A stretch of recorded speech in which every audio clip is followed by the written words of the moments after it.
एक औरत ने 7 महीनों के अंदर 25 आदमियों से शादी कर ली, शादी करके उन्हें लूटा और फिर उसके बाद ये फरार हो गए। इस न्यूज को देखने के बाद मेरे दिमाग में सबसे पहली चीज यही है कि फाइनली हमारे को कोई मिल चुका है जिसकी नसों में खून नहीं बल्कि गरम सिंदूर दौड़ रहा है। यहाँ पे समझ गए आप लोग किसकी मैं बात कर रहा हूं? यहाँ पे मोदी की नसों में लहू नहीं, गरम सिंदूर बह रहा है। अब ऐसे ऐसी न्यूज़ों को देखने के बाद ना सोशल मीडिया पे बड़े अजीब से कमेंट सामने आते हैं।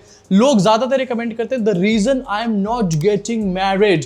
अबे ये रीजन नहीं है, रीजन ये है कि तुझे कोई लड़की मिल नहीं रही है इसलिए तू शादी नहीं कर रहा, वरना तुझे अगर ऐसी लुटेरी दुल्हन भी मिलेगी ना, तू लपक कर तपक कर वहां पर शादी कर लेगा। अभी लुटेरी दुल्हन से पूछना चाहता हूँ आखिरकार क्या जरूरत है? जो काम आपने यहाँ पर किया वो तो हमारी सरकार भी कर ही रही थी, फालतू में आप यहाँ पर आ गए बीच में। But on a serious note, यहाँ पर एक शादी नहीं संभलती लोगों से, लेकिन दीदी जो है 25-25 शादी करके बैठी हुई थी। यहाँ पर एक शादी में लोग अपनी बीवियों को छोड़ करके भाग जाते हैं। भाई साहब, अब बॉलीवुड इसके ऊपर डेफिनेटली एक मूवी बनाएगा। वैसे ही इन्होंने ऑपरेशन सिंदूर का यहाँ पर कॉपीराइट जो ले लिया है। खैर, कॉपीराइट के बारे में ज्यादा बात नहीं करते, मूड पूरी तरीके से खराब हो जाएगा और कहीं ऐसा ना हो कि फिर से पनौतियां यहाँ पर लग जाएं। वैसे गरम सिंदूर नसों में दौड़ना ये फिर भी काफी हद तक ठीक है, लेकिन आजकल कुछ लोग तो ऐसे हैं जिनकी नसों में गरम सिंदूर या फिर खून नहीं बल्कि इनकी नसों में क्या दौड़ रहा है? एक कॉकटेल दौड़ रही है, जैसे कि आपको दिखाना चाहता हूं आपकी स्क्रीन के ऊपर। I was born in the independent India, democracy is in my blood, Narendra Modi. उसके बाद नरेंद्र मोदी कहते हैं I want to tell Farooq Abdullah that secularism is in our blood,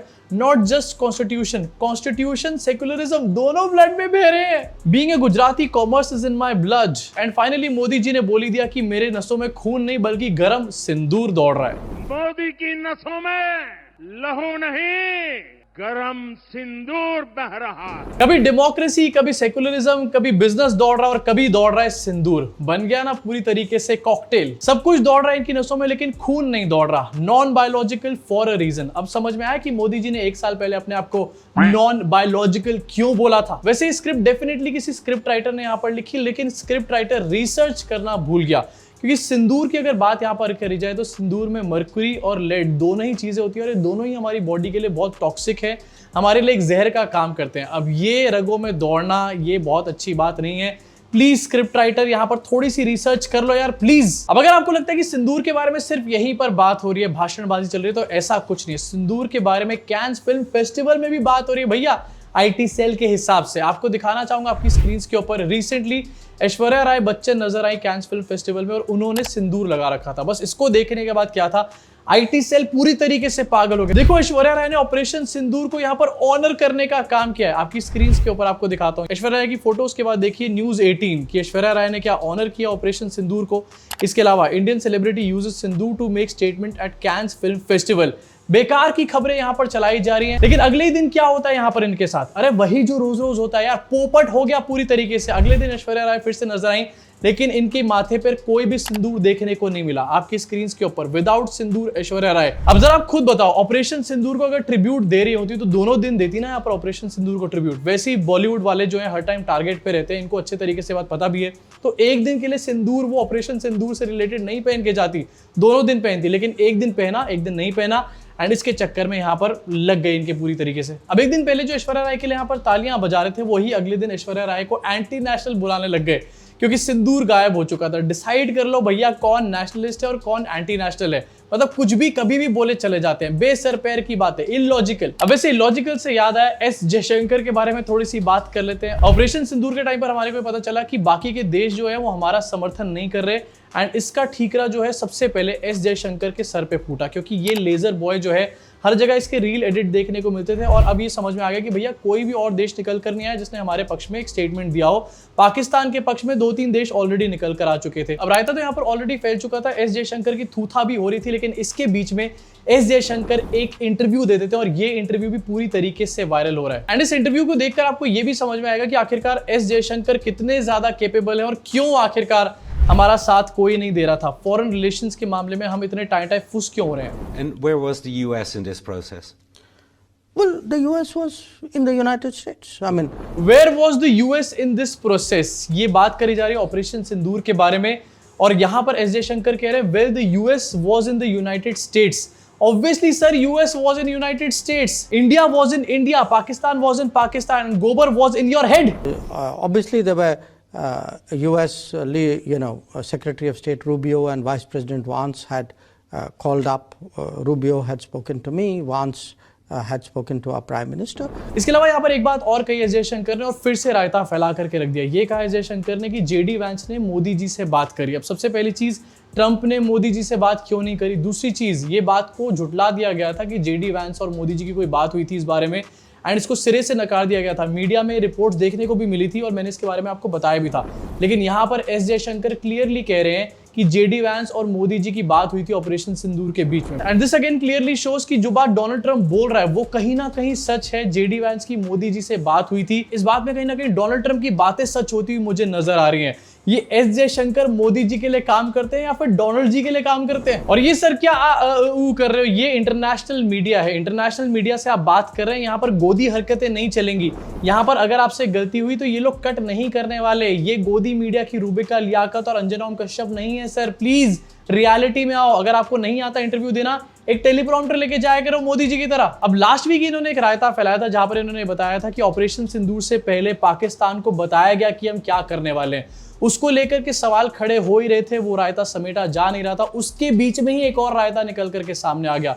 मुझे तो ऐसा लग रहा है कि बहुत जल्दी मोदी जी इनका नंबर लगाने वाले हैं। यहाँ पर लेजर बॉय की बैटरी पूरी तरीके से डाउन करने वाले हैं हमारे मोदी जी। इनफैक्ट ये यहीं पर नहीं रुकते। एक और कारनामा आपको इनका दिखाना चाहता हूँ इसी इंटरव्यू के बीच में।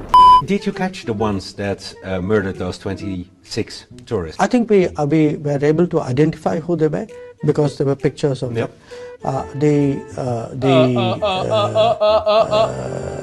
अगर का कोई यहाँ पर कॉन्टेस्ट हो जाए ना तो यहाँ पर डेफिनेटली एस जयशंकर इसके विनर होंगे। ये पूरी तरीके से फिट है चैंपियनशिप के लिए और वहां पर इनको जाना भी चाहिए। लेकिन मिनिस्ट्री ऑफ एक्सटर्नल अफेयर्स ये किसी और के हाथ में दे दो यार, प्लीज प्लीज। इस वीडियो को देख करके अब मुझे समझ में आया कि आखिरकार मोदी जी ने शशि थरूर को क्यों भेजा है यूरोप और यूएस के लोगों को ये बात समझाने के लिए कि आखिरकार इंडिया और पाकिस्तान के कॉन्फ्लिक्ट में क्या हुआ। क्योंकि भैया ये अगर जाएंगे ना तो ये तो वहां पर ही करते रह जाएंगे। सारे के सारे लोग वहां से निकल लेंगे, ये अपनी बात समझा कर नहीं आ पाएंगे। इसी के साथ आगे बढ़ना चाहता हूं और बात करना चाहता हूं डोनाल्ड ट्रंप के बारे में। डोनाल्ड ट्रंप का पागलपन खत्म होने का नाम नहीं ले रहा। अब डोनाल्ड ट्रंप ने ये कहा है और एक ट्वीट के माध्यम से कहा है कि उन्होंने टिम कुक को, एप्पल के सीईओ को ये कहा है कि इंडिया में कोई भी प्रोडक्शन ना करी जाए। जो आईफोन अमेरिका में बिक रहे हैं वो आईफोन अमेरिका में ही बनने चाहिए। अब ये सीधा सीधा एक बहुत बड़ा वार है हमारे देश की इकोनॉमी को डिस्टेबलाइज करने के लिए। लेकिन सबसे बड़ी बात यहां पर यह है कि सरकार इसके बारे में कुछ नहीं बोल रही, उनको फर्क नहीं पड़ रहा। उनके हिसाब से डोनाल्ड ट्रंप अभी जो है वो बड़े पापा ही हैं यहाँ पे। अब आपको याद दिलाना चाहता हूं जब आईफोन की प्रोडक्शन इंडिया में शुरू हुई थी तो इसको लेकर के एक बहुत तगड़ा नैरेटिव सेट किया गया था और काफी सारे लोग आईटी सेल वाले भी वोकल थे कि देखो आईफोन अब इंडिया में बन रहा है। देख रहे हो इंडिया में आईफोन बन रहा है, इसका मतलब अब हर बंदे के, हर रिक्शे वाले के हाथ में भी आईफोन होगा। ऐसा कुछ होने नहीं वाला था, आईफोन उतना ही महंगा था, लेकिन फिर भी इससे इंडिया की इकोनॉमी पे फर्क पड़ता है। और अब ट्रंप ये कह रहे हैं कि इंडिया में आईफोन बनना नहीं चाहिए।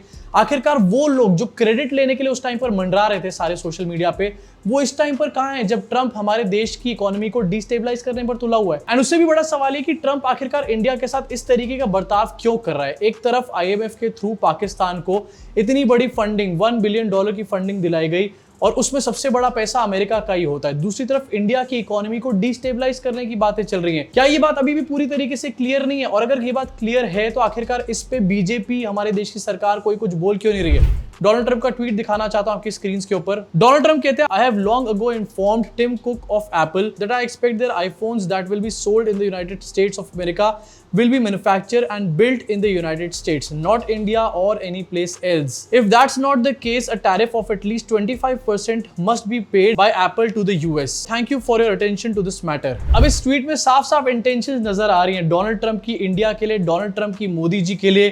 कितने ज्यादा अच्छे दोस्त हैं ये मोदी जी के और क्या-क्या इनके मन में इंटेंशन है, सब कुछ यहाँ पर क्लियरली समझ आ रहा है। लेकिन मीडिया को इससे कोई भी फर्क नहीं पड़ रहा। मीडिया इसके बारे में एक सेकंड के लिए भी बात नहीं कर रही। क्यों? क्योंकि मीडिया के लोग यहाँ पर बिजी हैं अपोजिशन को चुप करने के लिए। मैं बता रहा हूं डोनाल्ड ट्रंप को कांग्रेस में डाल दो, आज के आज ही सारे मीडिया वाले डोनाल्ड ट्रंप को चुप कर देंगे। क्योंकि भैया इनका काम है डिबेट करवाना नहीं, अपोजिशन को डिबेट में चुप करवाना। एंड इसी से रिलेटेड रिसेंटली रूबिका लियाकत का एक वीडियो सामने आया जहां पर रूबिका लियाकत कांग्रेस के एक स्पोक्स पर्सन को चुप करने के लिए, जिससे कि वो बीजेपी से सवाल ना पूछे, अपनी सीट से खड़ी हो गई और पता नहीं उनको मारने जा रही थी, पीटने जा रही थी, क्या कर रही थी, मुझे समझ में नहीं आ रहा। इसका स्क्रीनशॉट आपको दिखा रहा हूं क्योंकि ऑब्वियसली कॉपीराइट के इश्यूज चल रहे हैं आजकल बहुत सारे और हम दोबारा पंगे लेना नहीं चाहते। लेकिन आखिरकार रूबिका लियाकत क्या करने की कोशिश कर रही थी? इस वीडियो में साफ साफ देखा जा सकता है कि ये जो बंदा है ये बीजेपी से एक क्वेश्चन पूछने की बात कर रहा है, लेकिन रूबिका लियाकत एकदम से आग बबूला होकर खड़ी हो जाती है और कहती है कि मैं कह रही हूं आपको, मैं कह रही हूं आपको, मैं कह रही हूं। अरे दीदी कह रहे हो लेकिन सीट पे बैठ कर कह लो। मतलब इस डिबेट में देखा जा सकता है कि बीजेपी का बंदा कुछ नहीं बोल रहा, रूबिका लियाकत यहां पर हल्ला मचाने का काम कर रही है।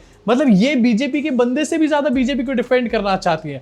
बंदे हो तो भैया ऐसे हो। अब ये वीडियो जो है ये क्लियर केस ऑफ गुंडागर्दी है। यहाँ पर कांग्रेस के या फिर विपक्ष के लोगों को चुप करने की कोशिश जो हम कई सालों से देखते आए हैं। पहले लोग बोल के चुप करने की कोशिश करते थे, लेकिन अब ये लोग खड़े होकर मारने पीटने की कोशिश कर रहे हैं। मेरे हिसाब से जो कांग्रेस का बंदा है ना, इसको रूबिका लियाकत को रोकना नहीं चाहिए था, देखना चाहिए था कि आखिरकार रूबिका लियाकत कौन से हद तक यहाँ पर गिरने का काम करती है। एंड दूसरी बात मुझे ये समझ में नहीं आ रही आखिरकार इतनी ज्यादा बौखलाहट क्यों है गोदी मीडिया के अंदर। ऑपरेशन सिंदूर हुआ है, इतना सक्सेसफुल ऑपरेशन हुआ है, मोदी जी उसका क्रेडिट भी यहां पर बार बार ले रहे हैं, तो भैया आप मोदी जी को उसका क्रेडिट दो ना। आखिरकार इतनी ज्यादा बौखलाहट क्यों नजर आ रही है? कहीं ऐसा तो नहीं कि ऑपरेशन सिंदूर का कोई क्रेडिट ही नहीं मिल रहा मोदी जी को इतना हल्ला मचाने के बाद भी। इसी के साथ कांग्रेस की प्रवक्ता ने बात बोली कि मैं बीजेपी के स्पोक्स पर्सन से सवाल पूछना चाहता हूं। रूबिका लियाकत एकदम से अपनी चेयर से खड़ी होकर उनके पास चली गई, ये सब कुछ ड्रामा करने लग गई। एंड इससे सबसे पहली बात पता है उन्होंने क्या करी कि बीजेपी के स्पोक्स पर्सन को सवाल से बचाने का काम कर लिया। कोई सवाल नहीं पूछेगा तो कोई जवाब नहीं देना पड़ेगा। लेकिन ये क्या स्टैंडर्ड्स हो चुके हैं इस टाइम पर गोदी मीडिया के। इन लोगों ने पूरे वॉर लाइक सिचुएशन में उल्टी सीधी रिपोर्टिंग करी और अभी भी ये लोग ऐसी उल्टी सीधी हरकतें कर रहे हैं। इनको पता है कि इनकी क्रेडिबिलिटी खत्म हो चुकी है, लेकिन उसके बावजूद ये लोग ये सब चीजें कर रहे हैं क्योंकि ये लोग ये बात भी जानते हैं कि कुछ ऐसा जत्था है हमारी सोसाइटी के अंदर जो अभी भी इनकी बातों को आंख बंद करके विश्वास कर लेगा एंड इनकी बातों को सच में रियल न्यूज मानने का काम करेगा। अब जहां पर रूबिका लियाकत की वीडियो आपने देखी होगी, एक और वीडियो काफी दिनों से वायरल हो रही है और ये है कर्नाटका की एसबीआई ब्रांच हेड की वीडियो, जहां पर एसबीआई की ब्रांच मैनेजर को कन्नड़ा बोलने के लिए फोर्स किया जा रहा है। इसके बारे में बहुत सारी डिवाइडेड राय निकलकर सामने आ रही है। कोई कह रहा है कि सही किया, कोई कह रहा है कि गलत किया। अब सही है या गलत, वैसे एक रूल से आपको बता देना चाहता हूं। आरबीआई की गाइडलाइंस वैसे ये कहती हैं कि जो भी कोई बैंक्स हैं, जितने भी बैंक्स हैं आरबीआई की गाइडलाइंस के अंडर काम करते हैं एंड बैंक्स किसी भी रीजन में अगर वो अपनी ब्रांच खोलते हैं तो उनको 3 भाषाओं में सर्विस अपनी ऑपरेट करनी पड़ेगी। पहली वहां की रीजनल लोकल लैंग्वेज, दूसरी हिंदी लैंग्वेज और तीसरी यहां पर आती है इंग्लिश लैंग्वेज। तीनों लैंग्वेज में यहां पर ऑपरेट और सर्विस देने की बात कहता है आरबीआई की गाइडलाइंस।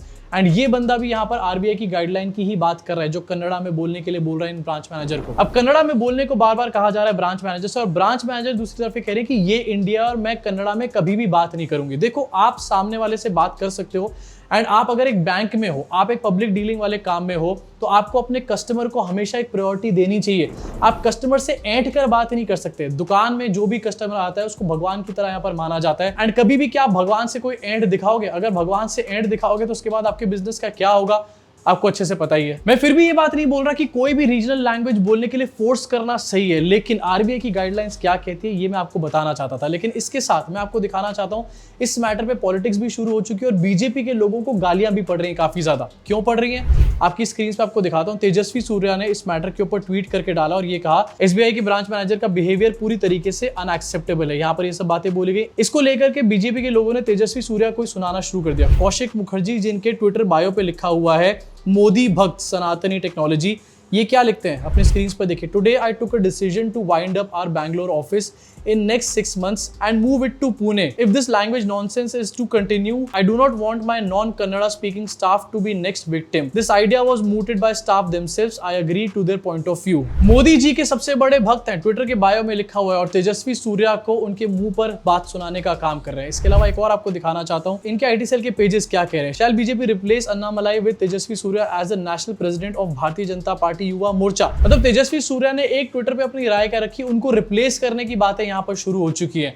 एंड उनके मुंह पर उनको खरी खोटी सुनाई जा रही है। ये है इन लोगों की हालत। एक है तो सेफ है का नारा ये अपनी पार्टी में नहीं कर सकते, बाहर तो क्या ही करेंगे। इसके अलावा एक और आपको दिखाना चाहता हूं आपकी स्क्रीन के ऊपर इंद्रजीत, और लिखा हुआ है lotus Indrajit. Dear Tejasvi Surya, sadly Swami Vivekananda did not know Kannada, kindly replace that painting. अभी लैंग्वेज वॉर का जो मैटर है काफी ज्यादा इस टाइम पर बढ़ चुका है, लेकिन कोई भी मीडिया हाउस, कोई भी सरकारें इसके बारे में बात नहीं करती है।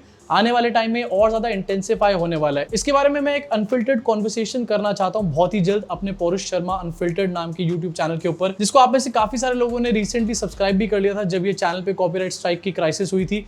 अगर आपने लेकिन नहीं करा है तो आप जाकर के कर सकते हो, नीचे डिस्क्रिप्शन में आपको लिंक मिल जाएगा। पूरे देश में कहीं ना कहीं कोई भसूड़ी चल रही है, तो आखिरकार जयपुर में भसूड़ी क्यों ना चले। तो जयपुर में भी एक नई भसूड़ी शुरू हो चुकी है। बहुत सारी मिठाइयों के नाम यहाँ पर बदले जा रहे हैं। अभी तक हम लोग देखते थे कि शहरों के नाम बदले जा रहे हैं, ट्रेन स्टेशन के नाम बदले जा रहे हैं, अब मिठाइयों के भी नाम बदले जा रहे हैं। मोती पाक का नाम कर दिया है मोती श्री, आम पाक का नाम और गोंद पाक का नाम भी आम श्री और गोंद श्री यहाँ पर कर दिया गया है। चलो भैया, अब सबके नाम में से पाक हटा दिया है, इन सारी की सारी मिठाइयों को आप जम करके खा सकते हो। फूड अथॉरिटीज कोई टेस्ट नहीं कर रही कि मिठाइयों में क्या डल रहा है क्या नहीं डल रहा, किस लेवल पर अडल्ट्रेशन हो रही है या फिर नहीं हो रही। लेकिन क्योंकि मिठाइयों के नाम बदल दिए हैं और देशभक्ति वाले नाम रख दिए हैं, अब इनके तिनके तिनके में देशभक्ति है। इनको खाने से ना तो डायबिटीज होगी और ना ही आपके पेट पे तोंदड़ा चढ़ेगा। कमाल की बात है, हमारे देश में नेशनलिज्म इससे डिसाइड नहीं होता कि देश के लिए कोई क्या कर रहा है या फिर क्या नहीं कर रहा है। इससे आजकल डिसाइड हो रहा है कि किसने मिठाई का नाम आखिरकार क्या रखा हुआ है। चाहे उस मिठाई में कितना ही जहर क्यों ना मिला रखा हो इन लोगों ने, कितनी चीनी कितने एडल्ट्रेटेड दूध को ना मिला रखा हो, लेकिन इसके बारे में कोई बात नहीं करेगा क्योंकि यहाँ पर पाक हटाकर अब श्री लगा दिया गया है, सब कुछ श्री श्री हो जाएगा। अब इसके बारे में आपका क्या सोचना है, नीचे कमेंट सेक्शन में अपनी भड़ास को यहाँ पर जरूर निकालना। मैं आपसे मुलाकात करूंगा इस चैनल के अगले वीडियो में। और हाँ, अगर आपने लाइक नहीं करा है या फिर अगर आपने सब्सक्राइब नहीं करा है तो लाइक करके सब्सक्राइब कर दो, क्योंकि ऐसा करने से यूट्यूब ऐसी वीडियोस को जिनमें सच होता है और लोगों को रिकमेंड करने का काम करता है। आपसे मुलाकात होगी इस चैनल के अगले वीडियो में।